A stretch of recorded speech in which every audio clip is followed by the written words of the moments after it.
This is Anthony Brogdon coming at you on Strong Inspirations, coming with some strong vibe, with a sister that's gonna, she got some strong stuff. She gonna tell you, she gonna blow your mind like we do every time we do a video. This is what we do. This is where Black history lives. We tell you some good Black history. We tell you some bad Black history. We take the Black history and make it good with how we overcame that. That's what I want to leave you with. At the end of the day, you know, I got this book out. It's called Black Business Book, over 200 facts on Black history with an emphasis on Black business. It's on Amazon and it's on my website, businessintheblack.net. You know, I got the movie out too. See, the movie came first, and I went to 40 cities showing this movie all over the country on my own dime because I wanted to get the word out. And then people kept saying so much about it. So then I brought out the book. The movie came out in 2017. The book came out in 2019. Both of them are available on, again, my website, businessintheblack.net, but they're also available on Amazon. So the movie is streaming on Amazon. Not just in America, but in Europe and Canada. I'm coming at you, I'm coming at you strong. So let me go into this interview because the sister, she's sitting there, she's ready to blow your mind with this content in her mind. Because what happens is she posts a lot on social media. She do like a fact a day. Every day she got something like, this is what happened today. So you know she know her stuff. So introduce yourself. Oh, first of all, before you do, everybody hit the subscribe button, hit the like button, hit the notifications button. Tell everybody about Strong Inspirations. Sister, tell us your name, and we go from there. Okay, well, Anthony, I'd like to thank you for having me on your show. I appreciate it. And I do have your book and your video, and it's very good and very informative. Thank you. Thank you. My name is Tammy Gibson. I'm a travel historian. And for the past 11 years, I've traveled all over the world, locating and documenting African-American historical sites. It could be historical homes such as Frederick Douglass, W. Du Bois, Maryville Cobb Bethune. I've been to several slave plantations, slept in slave quarters. I also locate African-American and enslaved cemeteries. So my mission is to raise the awareness and importance of Black history. I say it over and over and over again. Black history is more than 28 days. So we need to celebrate and educate Black history every single day, not just in February. Phenomenal. Now, first of all, how you get to do this? What happened? What made you come up with this game plan? Well, I got my degree in African American Studies at Chicago State University. And I remember going to Egypt for the first time through the study abroad with Howard University and Miles College. And just getting off the plane, seeing our Africa sun, the heat hitting me in my face, my foot touching the soil for the first time in Africa. And my tour guide comes to me and says, welcome home, my sisters, welcome home. And just that 2-week experience in Egypt, when I flew home, this is what I want to do. I want to travel the world because I view the world as a classroom. And I didn't want to be a teacher inside of school. I want to teach everybody. And I decided right then and there that I wanted to travel. And then I was like, I'm posting I have all these pictures. I want to share with everybody to let people know what I learned, that I want to educate others, on social media. So I've been doing it for 10 years, and I just love history. I'm a history buff, and I love looking for unsung people. I always say we're more, we have Martin Luther King, Harriet Tubman. We're more there.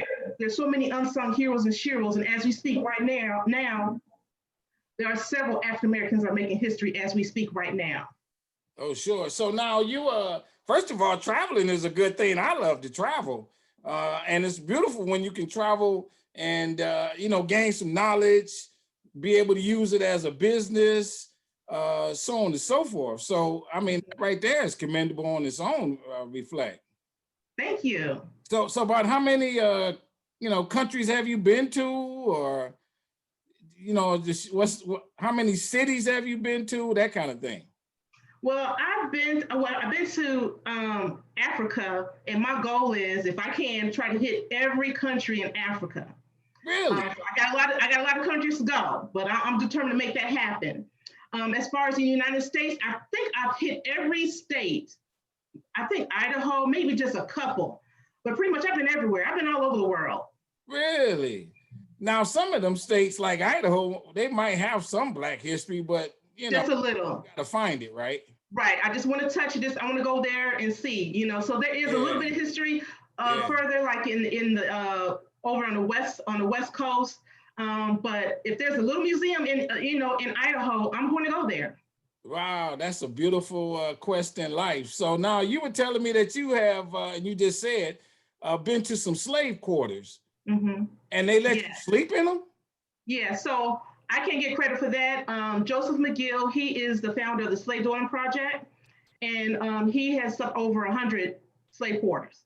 And I was able to connect with him with someone that's also a historian. And through him, through the Slave Dwelling Project, I was able to sleep in 15, not all slave quarters. When I go to a site, I always ask the tour guide, where did enslaved sleep? So it would either be in the slave quarters or in the kitchen, or I remember in DC, there's the Octagon House that people were enslaved, and one of the enslaved women slept at the foot of the bed of her mistress. So I slept there. So anything that pertains to where the enslaved has slept, and I try to sleep there to just honor them, because we stand on their shoulders. Yeah. And honor them. I don't know their names, but if it wasn't for them, I would not be where I'm at today. Sure. Now, when you say you slept there, is that something that anybody could do, or did you have to have special permission to do it, or? No, pretty much if you go to slavedwellingproject.org, well, now with the pandemic, there's no sleeping on the grounds, but he does post a yearly calendar of places that you can register to go and, register to sleep on the grounds. Wow. Now, this is going to be a funny question. Was it a good sleep? I mean, were you able to actually fall off, or?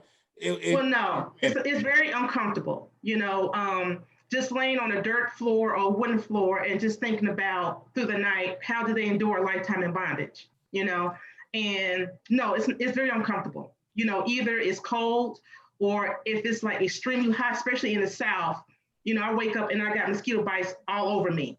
But I just lay there just thinking about, they're in the middle of the night, and just think how they, I'm in a sleeping bag, so there's no way that I can even imagine how they endure a lifetime in bondage.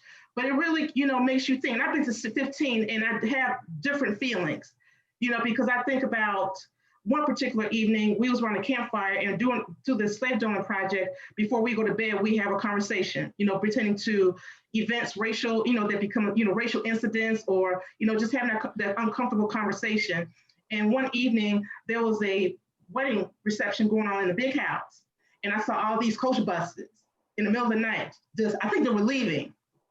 And it just dawned on me, thinking about our enslaved ancestors, either trying to go to sleep, to get some sleep, to get in the morning, to toil in the fields, or they're around a campfire thinking about how to escape.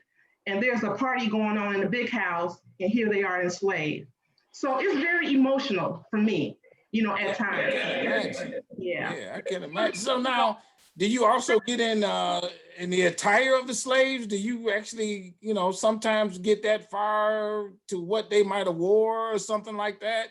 Yeah, and with the Slave Dwelling Project, and some plantations now, there are, our findings start to have that conversation, and also having reenactors on the grounds. I have volunteered through the Slave Dwelling Project as far as assisting, but I also do interpretation as an enslaved laundress that I do in Mississippi, and also I've done a few at schools for children to understand that, the role of the women on the plantation was very grueling, being a laundress, doing laundry for everybody in the big house, and the drapes and the comforters and everything. And also, the enslaved people on the grounds as well.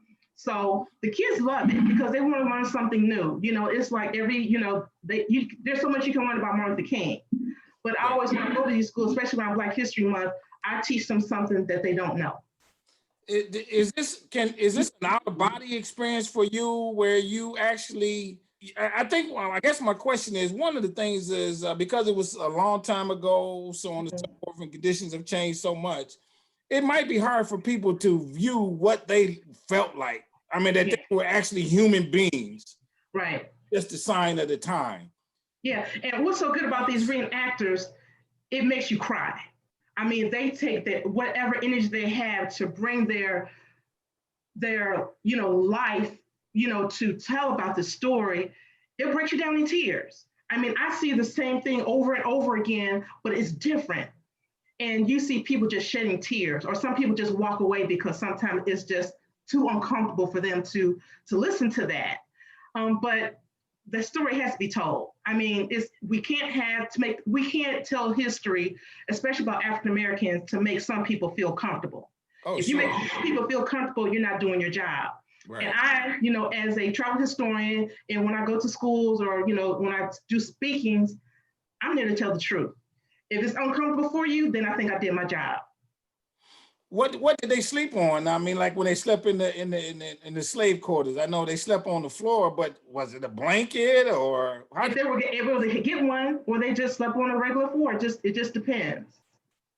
And bugs could crawl on them and all that stuff too, right? Yeah, because some of the plantations I've been to, some of them do have original, the slave quarters, or some of them have been remodeled or updated, just to maintain the structure of it. Yeah. But if you go to some of these places, they do have the actual original slave quarters that are still standing. Unbelievable. I remember I was in New Orleans one time, and I went to a plantation, and I'm standing there waiting on the tour to begin, and I'm standing in the grass and not knowing that I'm standing near the red ants. They crawled up my leg and bit me until I recognized it up to about my thigh, my calf. And that happened to me twice. When they picked cotton, there were bugs and bows and stuff like that they had to deal with, wasn't it? Yeah, exactly. How was there some kind of medications that that they told you about? Some things that home remedies that they dealt with? Oh, there was a whole lot of remedies that the ancestors used for different things. I'm not sure what they are, but I'm pretty sure. I mean, they make it seem like the enslaved were so dumb. They were not dumb at all. There were ways they were able to find different type of remedies and other ways that they thought they were dumb, but they weren't. Yeah. Was there can you give me an example of anything comes to mind that said that the slaves did to help with their sleeping, with their living conditions? That was really ingenious, really smart, that said, wow, this is how you found a way to cope with this experience? Yes, I was in Tennessee. I was at Andrew Jackson's plantation, the Hermitage, which I'll never go again. But when I was there— Hold on, stop you. What happened? When you walk into, before you walk into, you see these banners and you say hero, president, I mean, everything positive, but you don't see slave owner. I got you. So at the Hermitage, I saw a slave cabin, and I went in, and there was a glass floor, and it showed you where they hid everything. They would hide food, that they would take from, any way they can to survive. And you will see this big hole underneath the slave quarters, because I guess they assumed that they stole something, they will go in and look throughout the level of the slave quarters, but underneath it was a big hole underneath where they would hide things. What was in the slave quarters? Nothing. I mean, depending, they might be a bed. There is a chimney, but pretty much that's it. But didn't they have like some kind of way they cook the food? Well, they do the cooking outside. It would be like that kind of thing. It would be like an open fire outside. Would they cook? Maybe, but the majority of the time it would be outside. So there was nothing in the structure itself for the most part. No. We weren't human. We were property. Wow. Did they have they had a door? Yeah, that's it. You No, know, depending no. on the, depending on the plantation, there may be a privy What's that? out there for a privy, the bathroom. Or they would just go outside, out in the fields and, use the bathroom. So, yeah. Did they come up with something to wipe themselves with or something? Was it leaves or how did they do that? Yeah, there were leaves. I know one plantation I went on, inside the privy, it was corn that was already eaten, and that was used to wipe yourself before it The got cob or the hard. corn? Yeah. That couldn't have felt that good. Well, if you eat the corn when it's fresh, before it starts to get hard, maybe you It's can not use. so bad. I tried to imagine how that could be done, but yeah, corn, the cob of the corn was used to wipe yourself, or a leaf. Yeah. Yeah. Then they said there was no chair in the quarters most times. It might be a chair that they probably made, but it's just different. Different plantations had different rules. Some people said, well, the slave ones were real nice, whatever that meant, but they were still enslaved. And like when I go to these plantations, when I do the tours, they'd be like, they was treated well. And I'm like, okay, what do you mean by that? And they'll say, well, we didn't sell them. We kept the families together. They weren't lashed. They didn't physically, beat them, or they allowed them to go into the store. They allowed them to go to neighboring plantations to see family members. And that's what they meant by treating them well, but they were Yeah. still Yeah. enslaved. Yeah. I've heard them stories. Yeah. Even others that would delve in later. So did they how did they get the food? How did they, they got the food themselves Well, sometimes, they would get the scraps. It just depends on from the big house? right. Or they would sneak the food. And like I was telling you about at the hermitage, there was a big hole underneath underneath the cabin where they hid everything. If they were caught with food they weren't supposed to have, they would be punished. Unbelievable. Can you still smell the smell of their life in these cabins? Can you still hear the cries when you're there? What goes through you? What goes through my mind is, yeah, laying on the floor probably crying, either because they're hungry or they got lashed, they got whipped, or their child or their spouse or mother was taken away from them in the middle of the night. Yeah, I have all those thoughts in my mind. But we will never know. Yeah. There's a story that I have even in my book about a lady, and I don't recall her name, who she hated her master so much that she hid in a crawl space in the house on the same plantation for 7 years. Harriet Jacobs? Yep, that's it. Mm-hmm. And it was on the same plantation. Yeah, and she would watch her She kids had in a a little peephole. Yep, Yeah. that she had a peephole that she could see her kids out playing and stuff like that. Yeah, yeah. Yeah, so I mean, our ancestors were resilient. I mean, some of them, stayed in that condition, but some of them, would rather die than be enslaved. I can't imagine. And if you live way in Louisiana, it was a long way to run to the north. Yeah. Yeah, so Yeah. it was lucky if you were like maybe in Virginia or somewhere like that you could get away a little, it wasn't so far.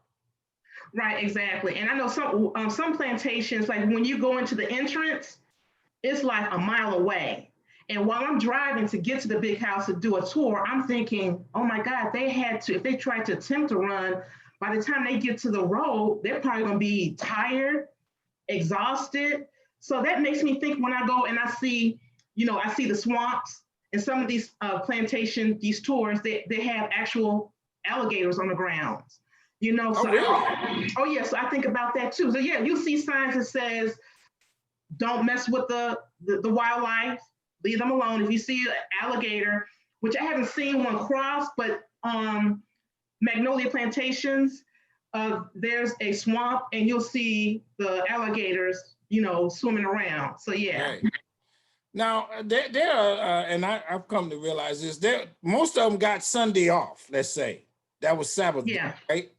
That was their rest, yeah. Yeah, that was a day of rest. So what did they do that day? I mean, I know they rested, but they could gather and relax, that kind Yeah, of thing.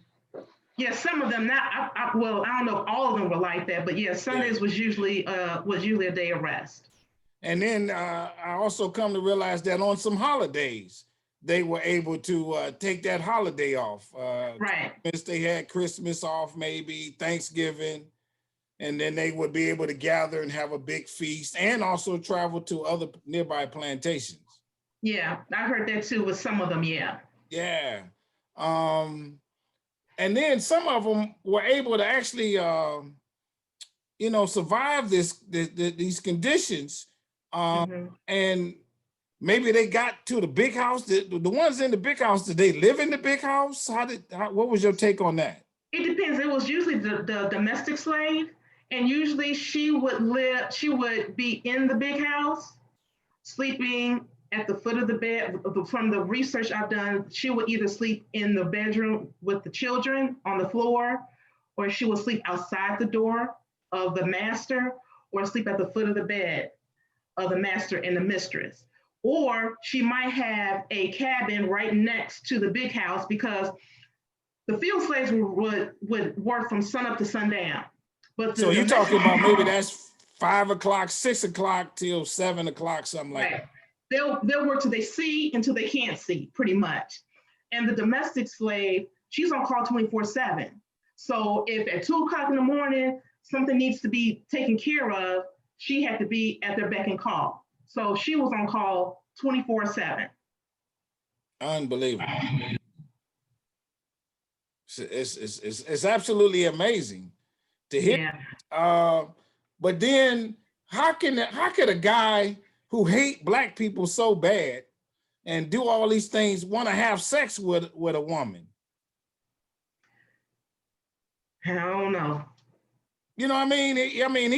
We know what sex is, so he's sticking his private into her and birthing these kids, and he's beating her at the same. That's just unbelievable to fathom. Yeah. But then also she gets beat by the mistress because her husband is sexually attracted to her, and she takes her frustration not on him, but out on her. So she's not only being physically and sexually abused by and verbally abused by her slave owner, she's being physically and verbally abused by the wife, the mistress. Now you say mistress and the wife the same person? Yeah, back during that time, yeah. That's what they called the wife, the mistress. Yeah. Not all slave owners they did farming. Some slave owners did other things. I mean, they built homes or whatever they did. Yeah. Yeah. So it depends on, the tobacco, the sugar, cotton, rice. Yeah. So different slave owners had different ways of cultivating their wealth.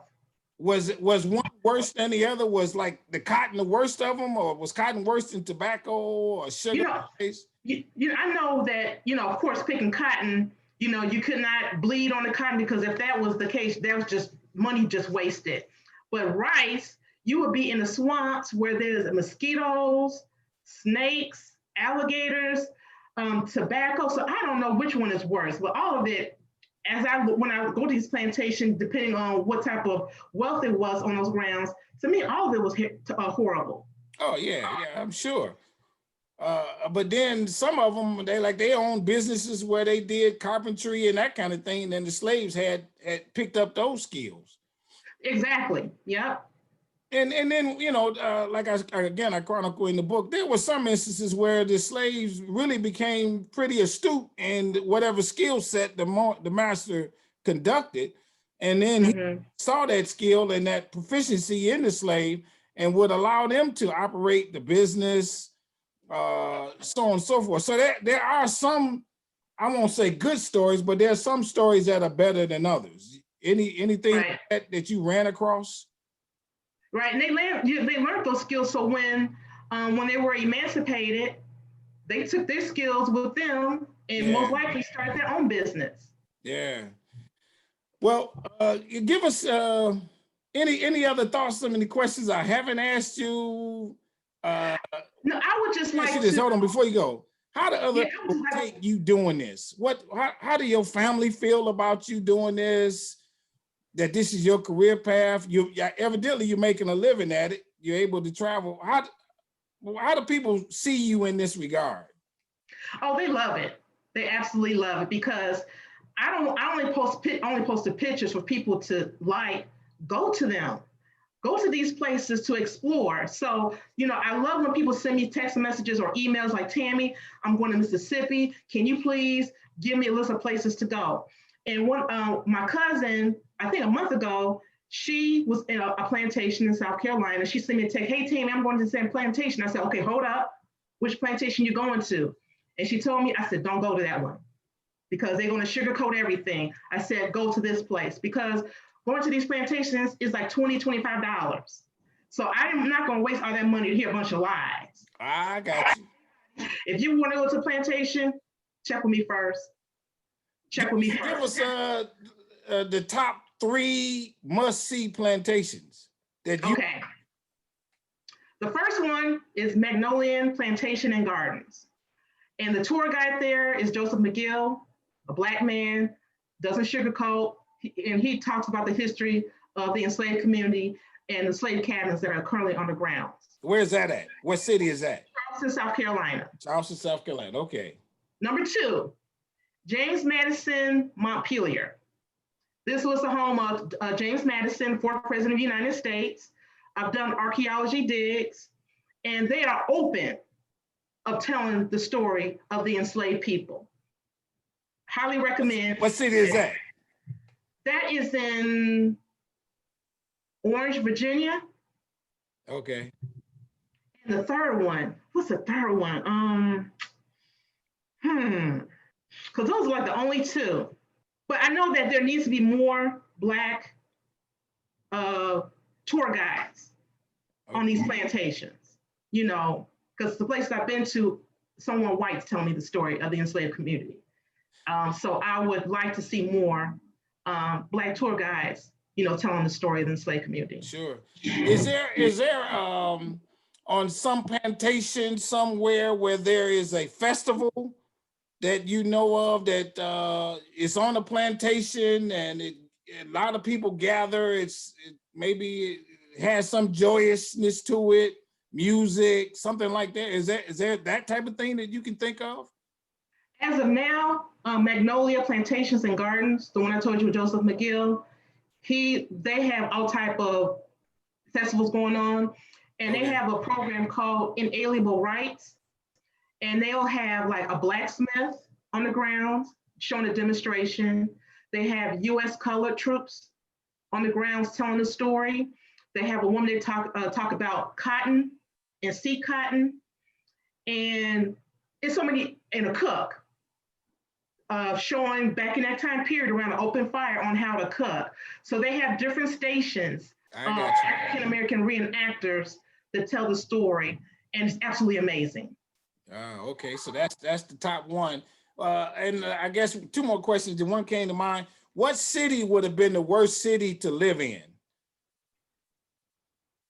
That's hard because I'm from Chicago, so I'm talking about back then. I mean, when you talk about the slaves, was Mississippi the worst? Was Alabama the worst? Every state said they're like Mississippi, South Carolina, Alabama said it was. I would probably say maybe South Carolina.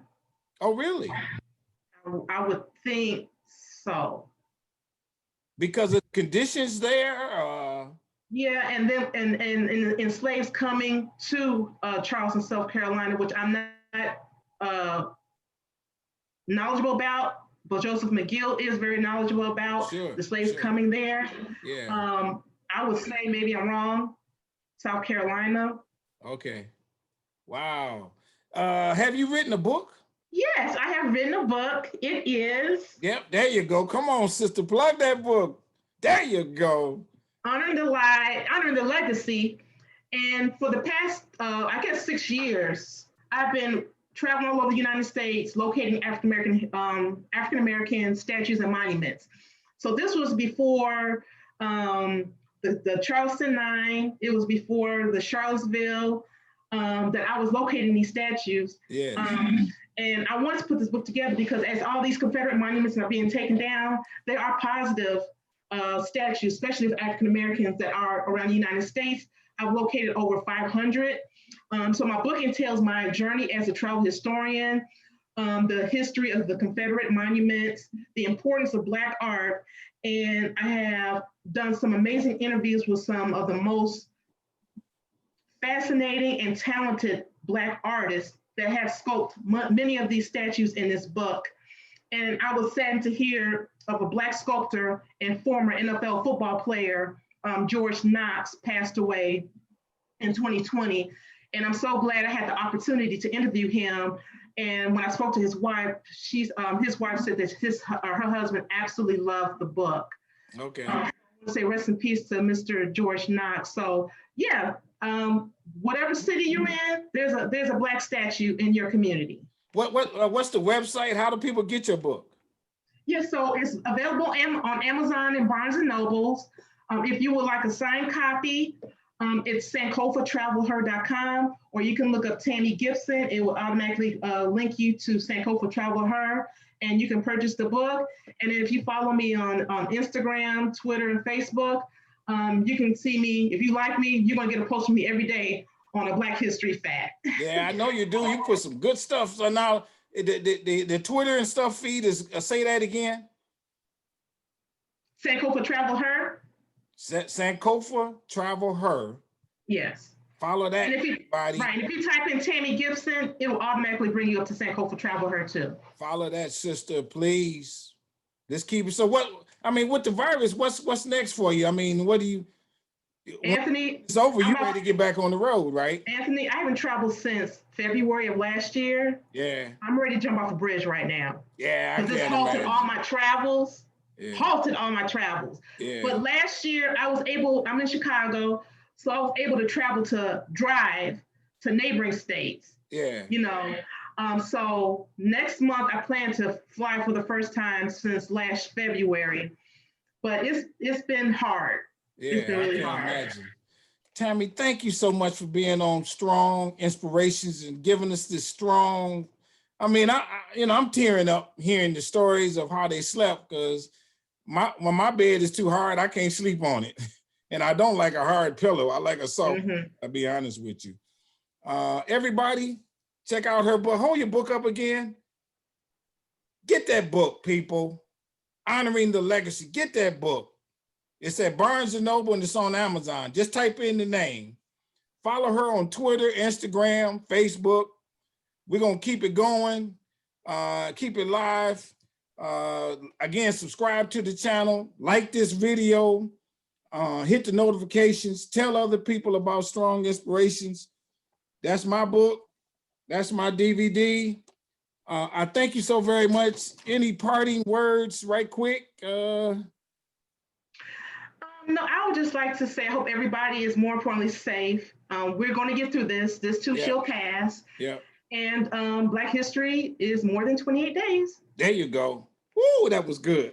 You killed it, baby. Thank you so much for being on Strong Inspirations.